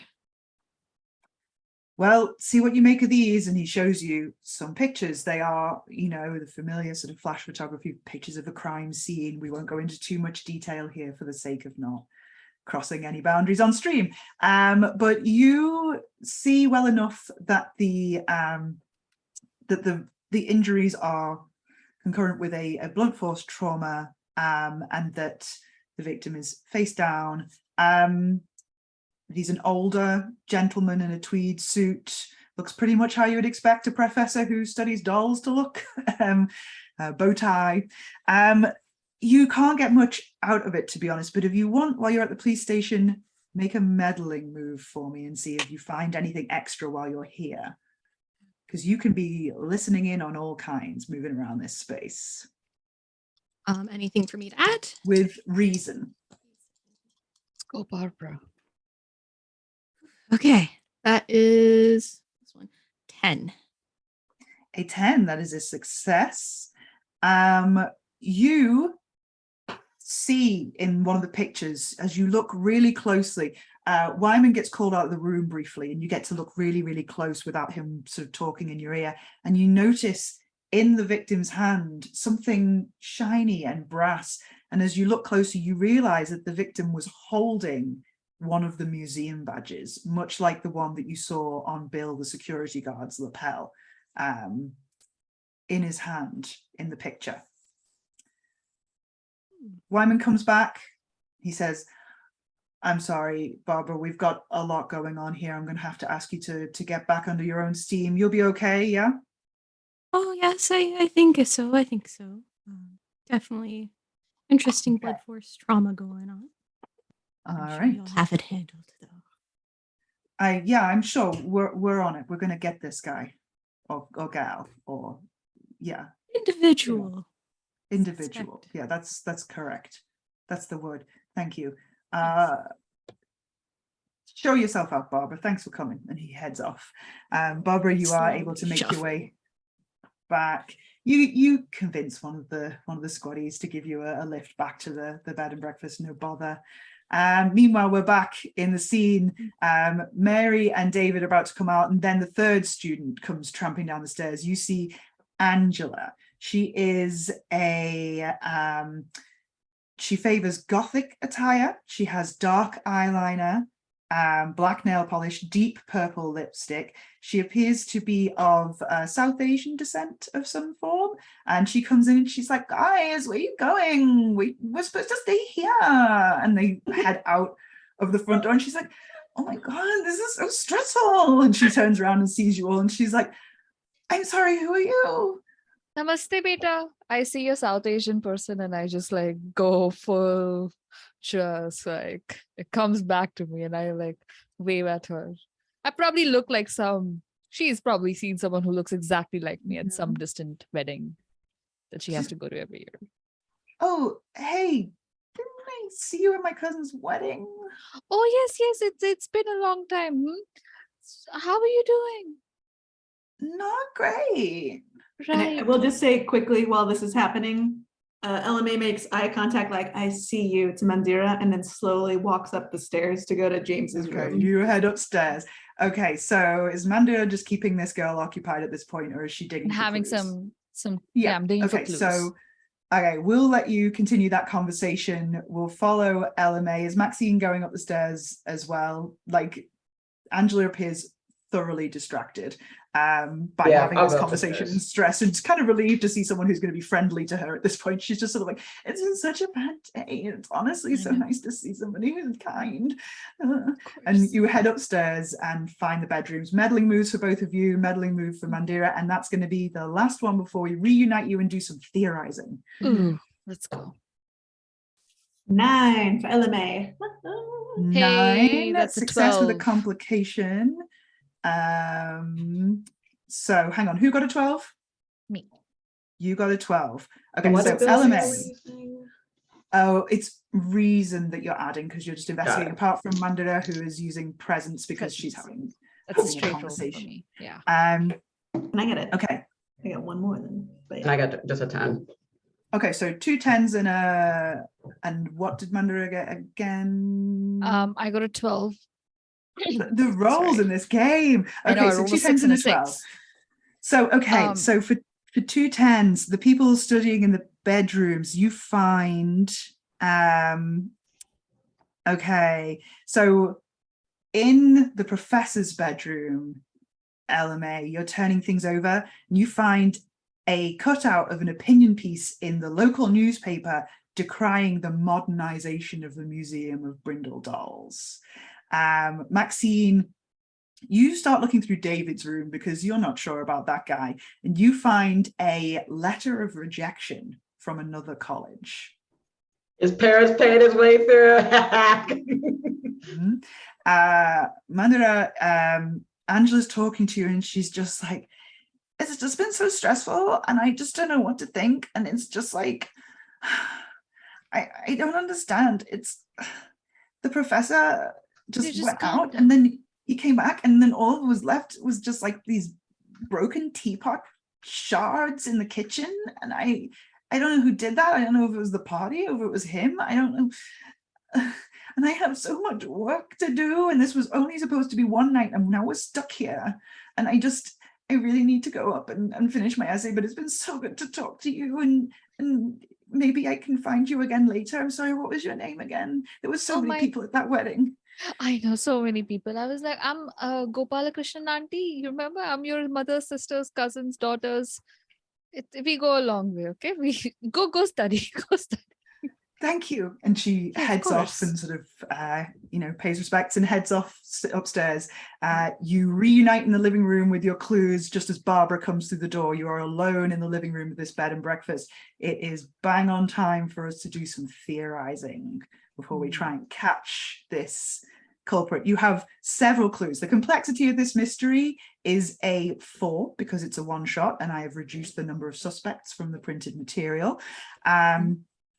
You have, let's see, what clues? Let's count them. You have the opinion piece in the local newspaper decrying the modernization of the Museum of Brindle Dolls. You have an antique doll with its head broken open. You have an essay covered in red marks and a failing grade for David Anthony III. You have the brass museum badge with a broken pin held in the victim's hand. You have a letter of rejection from a college, also addressed to David Anthony III. You have the footprints near the window of the museum. And overhearing Dr. Brown mention that they are not doing well. Yeah, you overheard that the museum might be going out of business. You have a locally published pamphlet on the true history of Brindlewood Bay's doll collection. You have the sound of 2 people laughing within the museum before you came in. You have a receipt from the gift store for a very expensive doll. And you also have the shards of a broken teapot. So you have loads. You have 11 clues. How this works is, however many clues you can work into your theory, we count those up or roundly dismiss as not being related with a different theory. We count those up and they get added to your roll, which you roll 2d6, add that number of clues, and then subtract the complexity of the mystery. Okay. Quick clarification real quick in regards to the receipt. Did it ever mention a time, how the method of payment was? I think the way this generally works is you work the clue into your theory we make it work, basically. We say that the time was that. We can do some collaborative storytelling here and add details to the clues as needed to point to whoever you think is the culprit. All right, and there's no way I can use my MacGyver action in this to work clues into, because I'm not doing another action now. Okay, we're theorizing. All right. Okay. Whew. I mean, well, broken teapot, it sure seems like that could have been something that hurt, that might have killed James. I don't know how heavy those teapots are normally, Maxine. Typically not that heavy unless it's like obviously filled, but I wouldn't really imagine a filled teapot being used as a weapon. Now the doll, on the other hand, those tend to have a bit more weight, and we did find one that was shattered a bit. You know, we found. So I have a theory about this David fellow. Well, it seemed like he has a lot of money. We've established this, right? We found that receipt of this really expensive doll that somebody had bought that had fallen out. And we know that he's failing this class and being rejected from universities. Maybe it was about a frustration or anger or whatever. Maybe he purchased an additional doll. And as I start speaking, my theory starts to fall apart in my own mind. No. Maybe he was going to try to bribe the professor, who was who possibly wrote this pamphlet. Let's see, it was Professor James Edwards. I don't know. It's written by a Jimmy Ed? That seems like a very simple pen name for the same person. So maybe it was some sort of a bribe to pass this grade. But what about the laughter? Do you think the girls were mocking him beforehand and his failing grades, or? We heard the mocking laughter towards the museum. The girls weren't at the museum by the time we heard that. That lady, Dr. Chanel, she was on a phone call when she was coming downstairs. Perhaps that clue could be dismissed as she was on a phone call. Sorry, the keeper is allowed to join in the theorizing. Which is Love it. So the perhaps she was on a phone call and the laughter was her talking to a friend. Okay, cool. I wasn't sure if the laughter was like a She wasn't talking to a friend. She said something sir. that Maxine heard, I think, outside the place. And look, Chanel has a motivation. I mean, if you drum up, like, listen, if you told me there's a murder museum, I would want to go there because kids these days, you know? So there is motive over there, but I feel like the strongest motive from everything we know, it's this kid. He also seemed very disinterested. He said he was bored. Yeah, but he's young and he's rich. That's to be expected. Now, my theory. So I think it is dear old security guard Bill, but he had an accomplice, not one of the students and not Dr. Brown. It's the dolls. It's the store itself. Walk with me on this. Walk with me. So we heard laughter. It could have come from the dolls itself. Madhira saw a painting shift and change, but yet when we all turned to see it, it was not like nothing ever happened to it. We saw a damaged doll. We saw a receipt. We've heard the obsession that Bill had, and he came with the store. What if that rumor of the famed doll maker who was obsessive in trying to recreate his old love is actually Bill himself? And instead of dying from heartache, he just became obsessed with the dolls he created and wanted to keep them for himself. So when the professor came through and just trying to spread all these lies and misinformation about the dolls, he went insane, wrote the voices of the dolls and killed him himself and then sold a teapot to like curb it off the trail. I like it, especially the fact that his quality control went down over several years. Yes, yes, And you get me on this. he's also intimately familiar with the museum, so he must know that the window is a good way in, and shoes looked fine though, but Honestly and truthfully, no, his shoes were quite muddy. His shoes were quite dirty. Very proud. But Also, perhaps the professor bought his favorite doll. And the The doll professor was the one bought that his favorite doll. That's where the receipt was from, and then that was the source of the rage. That and the modernization And then talk. they might have had a fight over the doll. A struggle took place. The doll didn't hurt James. It was obviously like hitting one of the pedestals or something the dolls are on. And that's how he got him. he also had the badge, the But museum to say he could have, badge. during the scuffle, grabbed a scuffle. badge in his attempt to fight off and had it in his hand. Bill's Okay. badge was very new for someone who has worked there quite a long time. And very shiny considering Very the state shiny. of the rest of his attire. He has well-worn clothes, but then very shiny badge. I So- think I think it's How about if we do this? If we count up the clues that fit the David theory and count up the clues that fit the Bill theory and see what we think. Okay, so right, so let's go through the clues. We've got the opinion piece in the newspaper decrying the modernization of the Museum of Brindle Dolls. That Count. could be Bill. That Bill. could be Bill. So that's one for Bill. Mhm. It doesn't really fit with the David thing that much, I don't think. Can't think of a way to make that work. I think David's a red herring. I don't know who I'm talking to now. Sorry. Yeah, I know, It yeah. can't be Are we in David because character? he's bad at writing. Yeah, Yeah. David isn't this Right. smart. He would have, yeah. Well, it is the local newspaper, but yeah, sure. We have the brass museum badge. It's pin broken. That works with Yeah. Bill. If, as the professor was struggling with him, he took it. Mhm. We have a letter of rejection from an important institution. You could just put that to one side and say, you know, David is having a bad time with his professor, but that Mhm. does count for David as a theory. You have footprints in the mud near the window. That works for both. So yeah, you've got Counting. 3 versus 2. You have the sound of 2 people laughing conspiratorially, and we can kind of just put that to one side and say maybe that was the professor on the phone and it's not so important. Overheard gossip about the museum going out of business. Yes. Now, what does that fit? Does that maybe That- fit the Bill theory in some ways? That Bill was extra tense because of this possibility that the dolls were going to be made homeless? It's why he went over the line. Absolutely. I feel he would be very upset of anything decrying the museum and hearing Mhm. anything Makes that their may situation be putting it out of worse. business. Mhm, Yeah. mhm, mhm. And he's probably not happy that Dr. Brown is there now too. Because any change is So- bad change.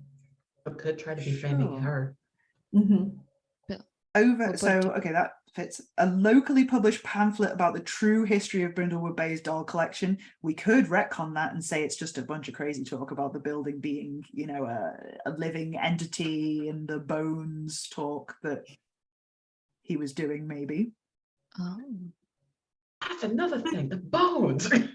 The bones. I'm okay with leaving that one out if it That's doesn't fine. really work. Yeah. Yeah. Yeah. The Come back to that in a minute. receipt from the gift store with a very expensive item on it kind of fits the Bill theory, because it's like, He wouldn't But want also to separate fits the the David collection. because he has the money for being Mhm. able to. But yeah, I think I would put it towards Bill for sure. Put it towards Bill. Yeah. Or the could work for either, right? Because the David Yeah. bribe theory is really good Mhm. as well, I think.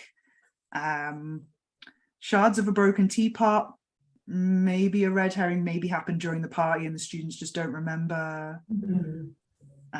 The hip flask full of whiskey disguised as a tube of sunscreen. Don't know how that fits. Maybe that's just the professor's personal life. Honestly, I see that the professor got drunk and wandered back to the museum. That's the only thing I can really think about, but Right, an opportunistic thing for Bill, maybe. yeah. Yeah, maybe with the teapot, maybe he did have an argument with David at the bed and breakfast. So the professor went for a walk and then caught up with the guard. Mm. So that Barbara 6 for making 2 Bill. clues work. So now we're at 7. Yeah, so I think that's 7 for Bill and not as many for David, right? Yeah. It's Bill. He's just a privileged boy. That's his main crime. If It's a you big one. want to roll this and see if it's the right answer, it's somebody has to roll 2d6, add 7, and let me just double check I know how this is done. Add Add your number of clues.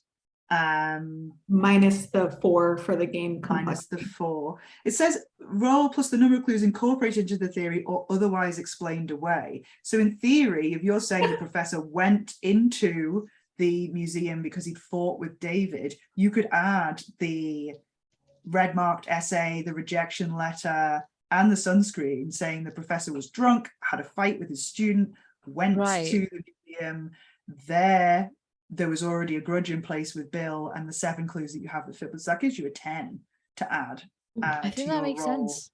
minus 4. So just plus Who 6 wants to be whatever the you one roll. to do it?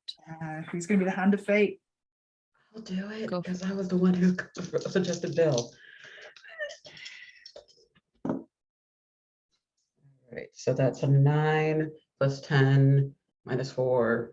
Someone do math. I'm bi. I can't do math. 15. 15. 15. So on a 12 plus, a person involved in the dark conspiracy of Brindlewood Bay reveals themselves. So as you're all talking about this, you are not only right, but you see a dark shape appear in the doorway and advance forward in robes. And there is a gathering of them coming in to the bed and breakfast. The temperature in the room drops, and the first one comes forward, and you see the glint of a knife as they go for you. I will remind you at this point, you haven't used the Gold Crown's Mysteries move, where as a group you can say, this reminds me of something that happened to Amanda Delacourt in the Gold Crown Mysteries. Yes. You have to tell us the name of the Gold Crown mystery and how Amanda got herself out of this situation. This is the series of books that you've all bonded over. The reference sheet that I gave you all has the full description, but basically, one of you cries, this reminds me of something that happened to Amanda Delacourt, and you work together.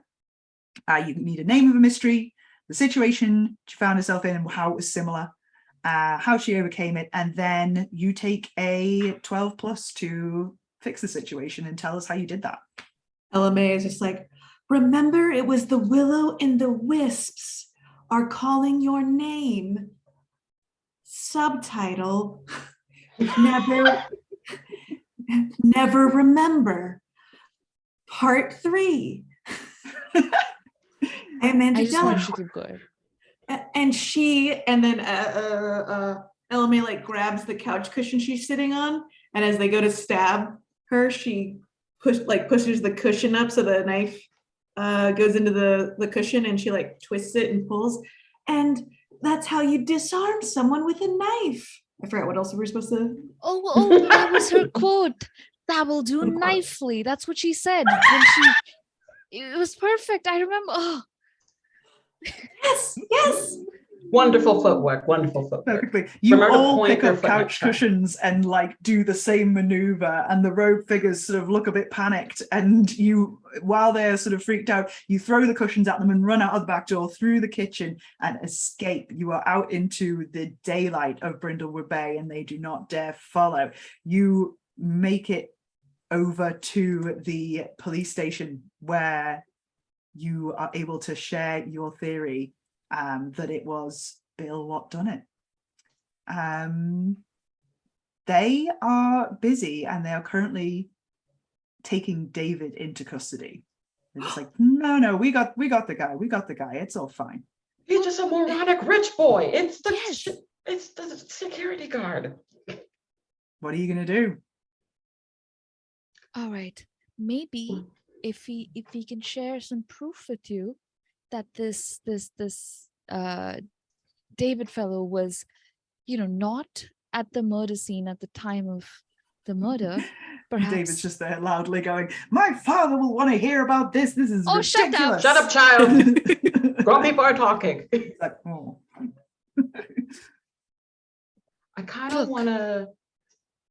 I don't know. Is it possible to kind of like slightly incorporate a Maven move to like try to get to like suggestion? Okay, I want to do the Tom Hansen for Maxine and like go to the most senior person there and just like, officer, you know as well as I do that this child is a moronic idiot. You should trust me instead. Have we not been able to provide information for you and offer you so many kind things and helping you out in situations? Won't you just be a dear and just give us a chance to explain ourselves? And if you like, we can talk over dinner as well to wrap everything else nicely. Yes, we can let David cool his heels in the tank while we present the case to you. Okay, so Maxine is using her Tom Hansen Maven move. She looks far younger than her age, and she is using her feminine wiles. Please make a let's make a day move with presence. What's the rules for advantage again? Roll it twice. You roll 3d6 and take the 2 higher. Okay, got it. So 6, 5, and then +1, so 12. 12. The the senior sort of sheriff's deputy on duty is like, sir, I think we should listen to her. I think she makes a very compelling case. Has the sheriff been included in this? And then Wyman walks out and is like, what's going on here? You're here again. And then it's explained to him that you have a theory. He's like, whenever I don't listen to your theories, I always regret it. Put the kid in the tank to cool him down, and let's see what the ladies have to say. You head inside, you explain your theory, you convince him, and you have the pleasure of seeing the right man rounded up. As he's arrested, you glimpse, as he's struggling with the officers being taken in, his sleeves of his flannel shirt roll back, and you see sucker marks all over his arms as he's shouting, the dolls, they need me to take care of them. You don't understand. Their place is my blood, my bones. You don't understand. And they take him away. And Wyman Dalrymple says, well, Mavens, begrudgingly, you have done it again. I will never live this down. But no, thank you. Treat us to a nice dinner, and that's all we need. We promise we won't speak to the press. I don't like paparazzi, so it's okay. I'm sure. He turns away and leaves you to it. Tell your wife I said hello. Yes. Remind her about the local brunch. press comes out with a headline, Murder Mavens do it again. And you carefully cut out that little paperclip and put it up in your room in the top of the book cellars where you have your weekly Murder Mavens meetings. You have done it, and in record time. Incredible. So thank you very much, everyone. We have ample time for you all to tell our lovely viewers who you are, where they can find you, where they can keep up with what you're doing next, and whatever projects you're working on. So we'll go around in our usual order. Ava, you have been the delightful Maxine. Where else can we find you? What are you up to in general? So as mentioned, I'm Ava. You can usually find me on Twitter at TSUKIKOMUMAI or Sakikamumai. Usually you'll find me on Wednesdays on this lovely channel of Girls Run These World with our D&D campaign of Roll for Luck. October, we'll be taking a slight hiatus of the main campaign, but you'll see us closer to the end of the month for our Roll for Luck by Night, which is our Vampire Masquerade one-shot with our characters. So stick tuned for that, and we'll see you then. Nice. Beautifully done, Indira. You Indrani. mixed I got my name with my your character's name. I character name love and it. your manga. Indrani, I'm Good. so sorry. Please do tell us Don't worry more about about yourself. Where can we find you? Hi, everybody. I've been Mandira. My actual name is Indrani. I am a handmade dice maker, TTRPG streamer, and the co-founder of Daisies and Dragons, which is India's largest TTRPG community.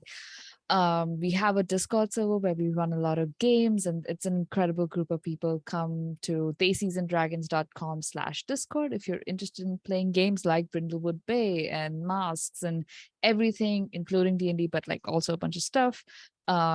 We stream every Wednesday at 10 a.m. EST over at twitch.tv/Daisies and Dragons. We're currently in our Wildemount Faith and Fury campaign, which is a social and political intrigue sort of situation. If you like sort of dark stories, it might be up your alley. On Sunday mornings at 11 a.m. EST, you can find me over at twitch.tv/Dimples and Dice. That is Dimples and Dice and Daisies and Dragons. But we play a campaign called Wayward Revelry, which is a Val Beyond the Witchlight sort of mashup that Amir Hamza runs. It is incredibly fun and kind of spooky, kind of chaotic. Come watch us there. Right now I'm playing the Sentient Teacup because my character drew 3 cards from the deck of many things and is now stuck in the void. that's me in terms of streams. I have a shop update coming up soon, and my dice commissions are open. So come to nonagondice.com if you would like to sign up for my newsletter, or find me on social media at nonagondice on Twitter, Instagram, all of the places for updates. Thank you so much for having me. Fabulous. Yes. Jen. Hello, I have been Jen Von, or LMA Love, actually, this time, but you can find me online at the Jenya.